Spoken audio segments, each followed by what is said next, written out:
Great day everyone! Super blessed natin for today kasi isang OFW icon na nag-for good dahil sa sistema natin at ngayon ginagawa ang negosyo full-time. Kasama natin dito sa condo ngayon ay kumita lang naman ng 12,000 in just one day. Imagine, ilan yung sweldo niya sa ibang bansa, nahihirapan mag-ipon, tapos resibo lang yung naiipon, pero dito nagkakaroon ng savings at kumikita 12,000 in just one day. Imagine kung consistent yan in 1 month, diba? Super inspiring si Coach Pilin na isang OFW from Kuwait. Congratulations, Coach! At isa ka sa mga patunay na with this system, kung gagawin lang, pagsisikapan lang ay isa sa mga matuturuan na kumita.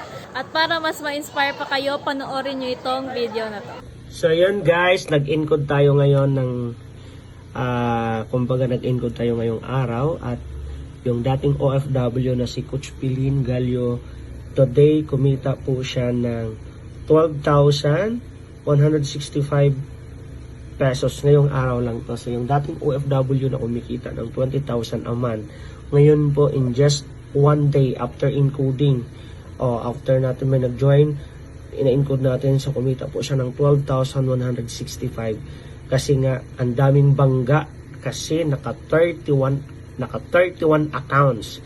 Since naka 31 accounts, isa lang tao ang nag-join, in-encode natin, instead na isang 1.8 lang ang kikitain, kumita siya ng maraming 1.8 kasi naka 31 accounts. Kaya congratulations Coach Pilin, 1D income 12,165. Sa pagkaana, pila na nakasakong bugas.